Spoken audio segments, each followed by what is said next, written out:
Well, thank you everyone for coming today. We already know that this president has a record of breaking his promises, but pushing a plan that makes it harder for millions of veterans to get health care they deserve after he promised to improve care for our veterans is disgraceful. The reality is that veterans affected by this provision would end up worse off if they are than they are today as a result of the president's plan, and that is a new low. This goes beyond partisan politics. The president and his Republican allies are putting veterans' lives at risk in order to jam this misguided, harmful repeal through Congress, and they should be ashamed of themselves. What people don't understand about care at the Department of Veterans Affairs is that veterans may qualify for VA health care, but that care might not be comprehensive for their primary care as well. I'll give you an example. My brother, who served in the Coast Guard for 8 years, qualifies for VA health care, but he's a Priority 8 veteran, so he's denied access for VA care because of his income level. So there's a veteran who qualifies for care, who is denied access by the VA, who would now lose access to the subsidies to go out and buy private health insurance.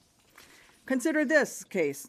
A paratrooper who is not a Priority 1 veteran like myself, who's not 100% disabled, service-connected like I am.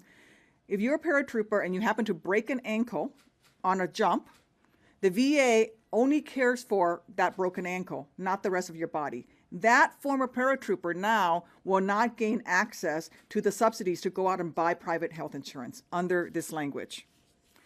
What is also unacceptable is that Republicans were asked to explain this horrendous amendment, and they said that they would just fix it later.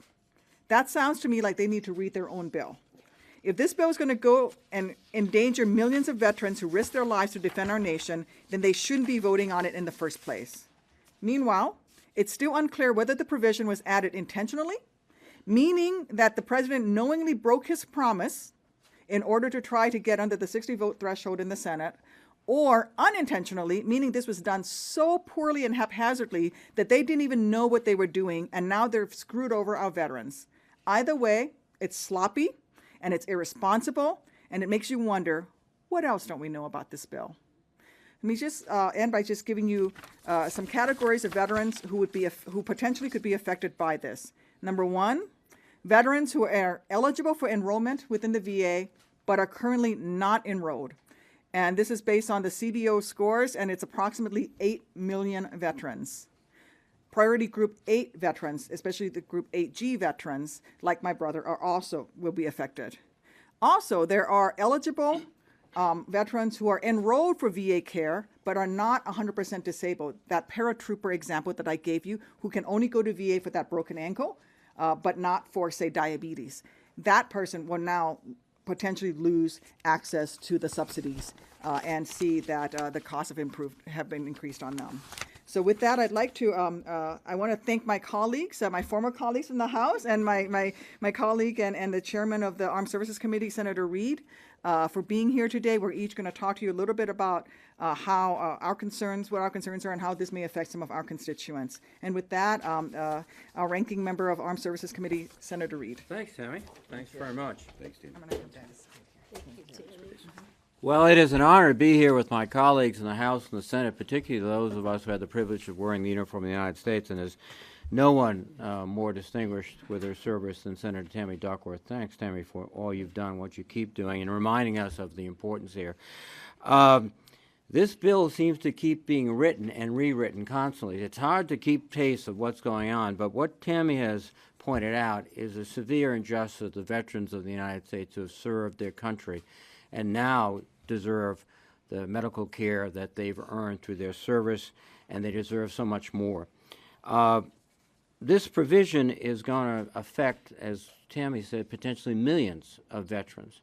And some of them, the younger veterans, have just come out of Afghanistan and Iraq and other areas, and I'm surrounded some proud veterans of those conflicts. This changeability is always there. That's the only constant thing about Trumpcare. It always keeps changing, and it changes for the worse, not the better. In fact, it keeps changing to shift the burden to more and more Americans, veterans, seniors, those that need health care and don't have the resources. One constant is the tax cuts for the very wealthy. That seems to always be there every time we look at another version of the bill. That's not fair. This whole process has been a disgrace.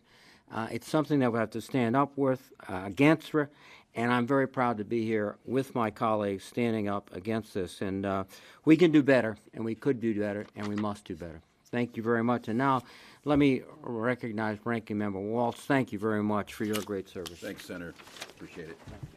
Well, thank you all for being here. I'm Tim Walz. I'm the ranking member on the House Side VA Committee. I'm also a retired artilleryman in the Army and the Army National Guard. Just to put this, for me to be able to sleep at night, I have to assume that this was an inadvertent error by a staffer who was sleep deprived late Monday night when they tried to put this through. It was done to try and tweak this bill to meet some arcane rule so that they could move it through budget reconciliation, put something through, send it over to the Senate, and pretend like they were legislating. But the problem when you do this is, and again, I have to believe that it was that way because Tammy laid it out. As if it wasn't, the alternative is pretty horrific here. What it basically says is you're a veteran, you qualify. Many of us standing up here are in this category, but because of means testing or because of injury or things that happen, we fall into categories from 1 to 8, and that access is restricted. So while I am eligible for a VA home loan guarantee, I'm not eligible to receive the health care through that. That's fine. And I have to tell you, though, I think most Americans don't realize this. The bulk of Americans don't use the VA, not because they don't want to, it's because they don't qualify on the VA healthcare side. So what this amendment did was it took away the tax credits for those just because they're eligible, not because they're in. It might not be so horrific if you were 100% disabled and you're using the VA for all your care. That might even make sense. But what it did was it took away the possibility of that. So now you have a veteran can't get care at the VA and has no access to the tax credits that make healthcare affordable. So they're left out in the open. I cannot believe that a single one of my Republican colleagues in any way will try and defend this, but this was a technical correction meant through. They didn't even know it, and I'm willing to bet you not a single one of my Republican colleagues on the VA committee knew this was there, because had they known, I would have liked to believe they would have said something. They didn't. It was found out, called out on it, and I think Tammy's right. This is not the fix to say we'll fix it later. 7 million veterans, if this is voted on yes in the House today, are sitting there without the ability to buy insurance. It's simply not the right way to go. I would just ask my colleagues, come back and do this right. You don't need to get this bill through to satisfy some date you got through, because this is too important for that. The commitment to the veterans is too sacred to all Americans, and this is just an example of when legislation is done poorly, unintended consequences harm people. And so with that, I'm proud to, as an Army guy here, proud to introduce my Marine colleague, Mr. Gallego. Thank you. Hoorah. I'm here for suppressive fire, I guess. Thank you. For the record, my name is Congressman Ruben Gallego from Arizona. I served in Iraq as an infantryman with Lima 325. I have used VA services in the past, got my knee redone there, and I've always been happy with my service that's been given to me by the VA. This is a ridiculous move that was done in the middle of the night. It is so irresponsible because they are literally putting 7 million veterans at risk for being in neither the VA system nor being even eligible or having the ability to buy health insurance, something that is a total disgrace that we're putting this on the backs of veterans. And for what? So Speaker Ryan and Donald Trump could brag that on the 7th anniversary of the Affordable Health Care Act that they passed this. That's it. That's the only reason this happened, because they were so sloppy. They were trying to move as fast as possible that they put at risk the health of 7 million veterans, right? They are totally throwing away all of their understanding and knowledge that exists within just the halls of Congress about the VA, because they just wanted to be able to brag about it. That is not how you legislate. That is not responsible leadership. If one of our Marines, sailors, airmen, Army, did I say Army guy already? Army guy? They're all Marines to me, sorry. Had done something like this, even in the smallest amount, we would have brought them up for disciplinary action. And the fact that people that consider themselves responsible adults that are supposed to govern the greatest country in this world can't even slow down to consider what the impact will have on veterans is absolutely disgraceful. They should start all over or just pull this bill. They should not be trying to pass a bill on the backs of veterans just so they could brag again that they were able to pass this on the anniversary of the Affordable Health Care Act. Thank you. And with that, I'm proud to introduce good rep from California, a strong advocate for the veteran community, Rep. Takano. Thank you. Thank you. Thank you, Ruben Gallego. I'm Mark Takano. I'm the vice-ranking member of the Veterans Affairs Committee, and I'm proud to be standing here today with my colleagues, my veteran colleagues, in defense of America's veterans. We already knew from the first draft of the American Health Care Act that the Republican plan would hurt veterans in the same way that would hurt millions of Americans by raising the cost of care and destabilize the entire healthcare system. But at the last minute, literally the last minute, a manager's amendment was introduced that would make it much worse for those who served. The manager's amendment, as it stands today, would deny an estimated 7 million veterans access to tax credits that they would have received had they not served in the defense of this country. It's essentially a penalty on veterans. They've made second-class citizens. Those people who put their lives on the line for our country are not able to have these tax credits like everyone else as this bill stands, as the manager's amendment stands. We have been promised an updated CBO score, and Leader Pelosi has asked that they study the impact of the bill on veterans. But at this moment, with the vote still, we don't know when the vote is going to happen now, there is no score. And I cannot believe the House would vote on the bill without knowing its full impact on veterans. But here's what we do know. We know that there are 9 million veterans enrolled in VA care. We know that there are 7 million who are eligible but not enrolled. And this bill appears to exclude all of them from receiving tax credits to pay for health care. We know that without tax credits, many will be unable to afford coverage in the private marketplace. And as I'm told by my veteran colleagues, that especially among our younger veterans, that even though they're eligible, they won't be able to be enrolled at VA health centers. And here's why we need the CBO score. Here's why we need to slow this down, go through regular order, have it be reviewed by the Veterans Affairs Committee. This legislation. We know the VA is already at capacity, serving 9 million people. They're stretched. There are 45,000 healthcare jobs that are not filled, that are needed to be filled. If there is a spike in enrollment, that's going to destabilize the veterans' health system for everybody else. A vast majority of veterans currently receiving private care will be forced to enroll at the VA, even if the VA is not the best option for their needs. And I've already said, there's no guarantee that they can be enrolled.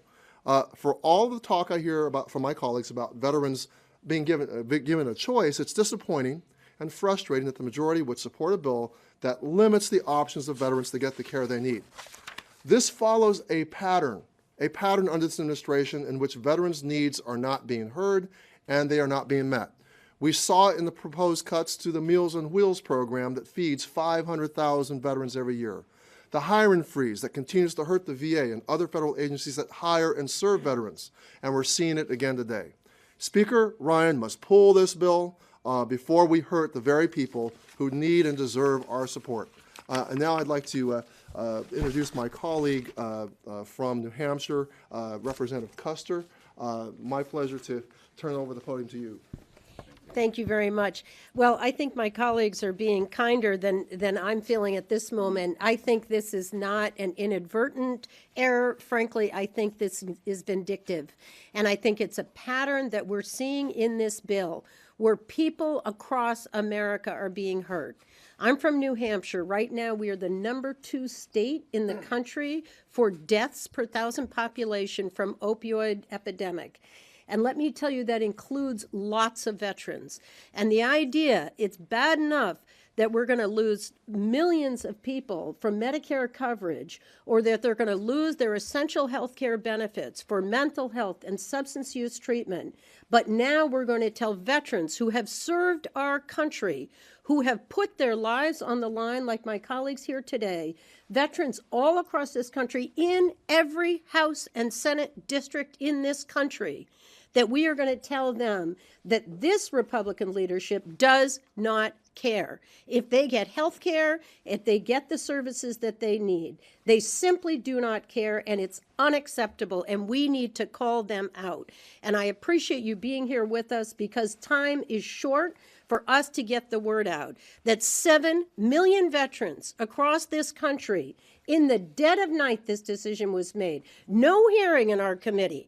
Mr. Walz is here, the ranking member of our committee, Mr. Takano, myself, no hearing in the House Veterans Affairs Committee. And in fact, our Republican colleagues probably still don't even realize this is in the bill, that we are stripping care from our veterans. So it's vindictive. Not only do we have an age tax, now we have a veterans tax.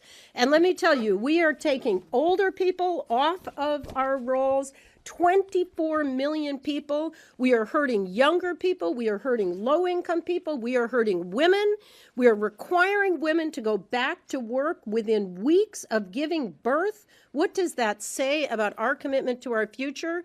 And now we can't even support our veterans. I am shocked. I am ashamed. And this bill should be pulled. Thank you.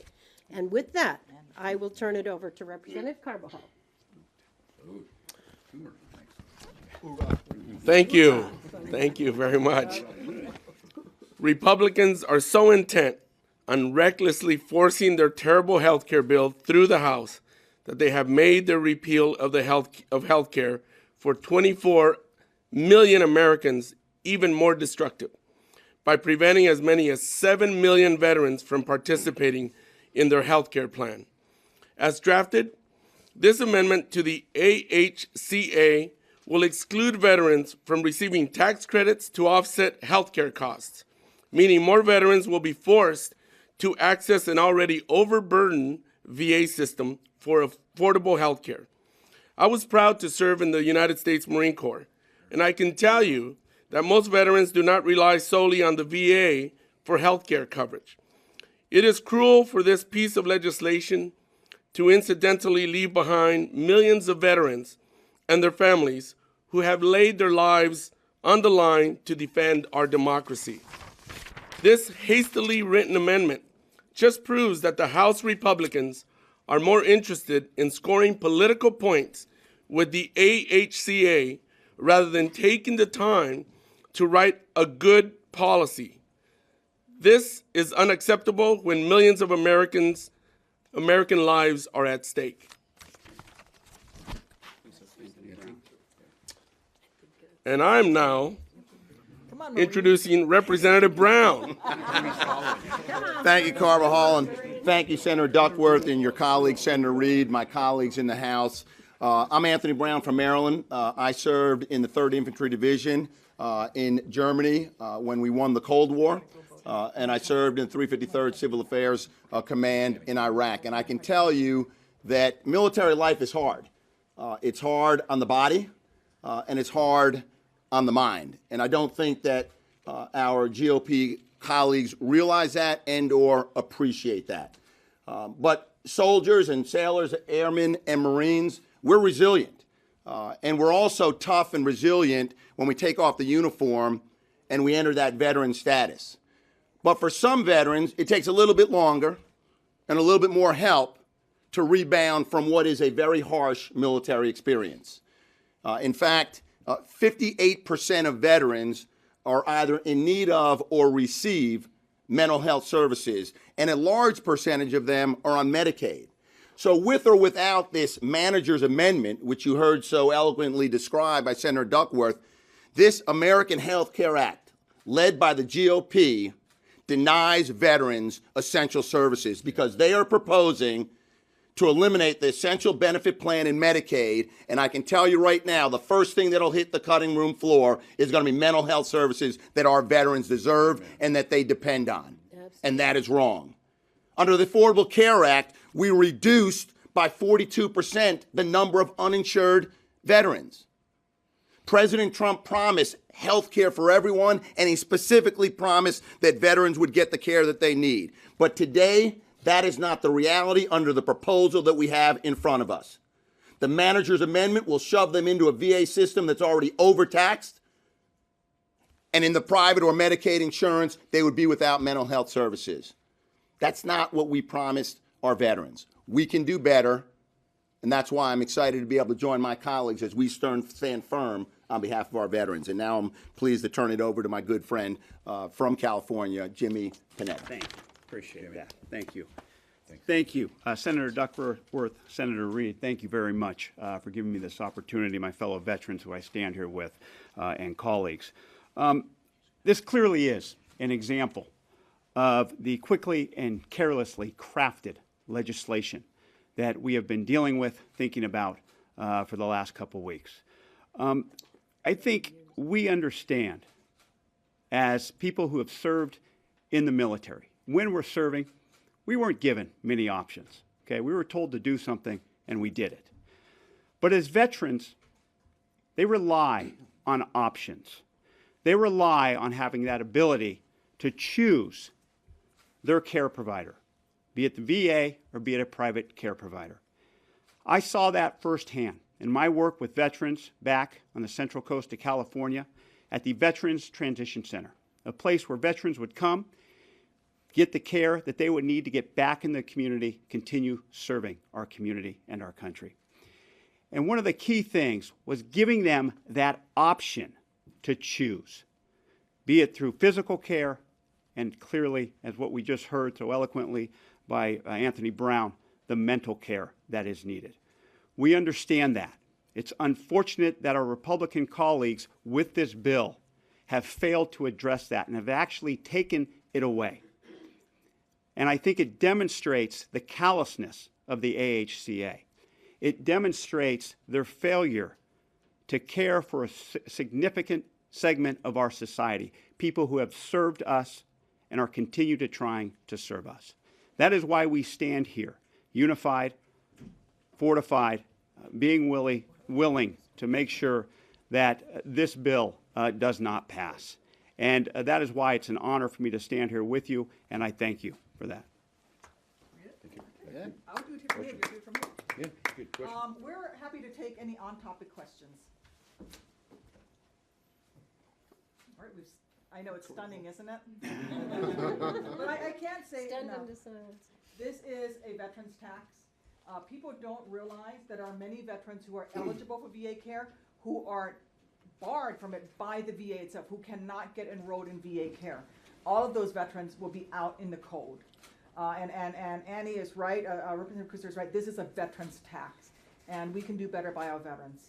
Tammy, if I could too, I don't know if any of you saw this, and I appreciate all of you coming here. There's a lot going on and the excitement's at the White House and all that. This is an important issue, but I think it's really highlighted by something that did happen down there the other day when Sean Spicer was asked about, well, how do veterans get their care? He said, VA or TRICARE, with no idea how veterans get their care, with no idea that the bulk of America's veterans get their care in the private insurance market as a first payer. So again, just the recklessness, the statement was almost stunning in its total lack of understanding of how that works, and you heard each of these colleagues speak to the importance of that. So I'm grateful that all of you would take the time to come here. This is not another pile-on, although it's pretty easy to pile on this bill. This is a clear-cut case of a ridiculous piece of legislating was done recklessly or on purpose in the middle of the night, having a detrimental effect on people. And now the idea is just to brush it off. I'm glad these folks not brush it off. They're not used to brushing things off. They've served in uniform. So Tammy, thank you for pointing it out. That 7 million number is the smallest number of veterans who could potentially Smallest. be affected. It's the smallest number. And remember, the wording is eligible for VA care, which means, for example, any service member who's returning from an overseas deployment, say to Afghanistan, you are eligible for VA care within your first 5 years. What so- Mr. Walz mentioned and Mr. Anthony Brown, most veterans are getting their care through private insurance, and so even without this amendment, the change to the essential benefits Absolutely. of stripping out mental health care Absolutely. and for us substance use care, we finally are getting people the substance use treatment that they need. Finally, they're going to be able to get back to their jobs, back to their families, be productive in their communities because they're getting the medical care they need for opioid addiction that hits veterans very, very high. This is the worst possible time to be pulling the rug out from underneath these people. And just apropos to what Ms. Kuster said earlier about whether this is a technicality or evidence of vindictiveness, I believe Mr. Spicer was asked yesterday about this very specific issue, and he stood by it and said that this was all intentional. look, it's not only a veterans tax. Many of these veterans there's 7 million veterans who are not enrolled but eligible.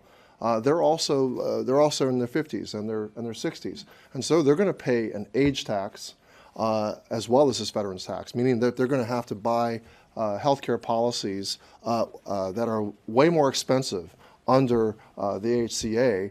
5 times more. I mean, not 5 times more expensive than what they pay now, but the age band works. We cap it at 3 to 1, 3 times as much. It goes up to 5 times the amount that a younger person would pay. So a significant increase in premium and no tax credit to help pay for it. So it's both an age tax and on top of that, a veterans tax that they're having to And be if they levied. live to 65, Medicare will be more unstable. That's right. I'm just going to say Thank you. one last thing. Yep. and then close it off. Sorry. Thanks, Tammy. No worries. I was just told you guys can't hear me if I'm not at the podium. So I'm just going to close by saying, and I'm going to speak on behalf of all of my colleagues here. What the American people need to know is that not a single person on this stage right now is going to allow this administration to sacrifice veterans for political gain, and that we are not going to move forward based on promises of potential future fixes from an administration that is known for breaking its promises. We are going to protect and defend our veterans every single step of the way. It's the least we can do for people who are willing to protect and defend each and every one of us. Thank you all for being here. Thanks, Tammy. Thank you, Tammy. Nice job. Great job.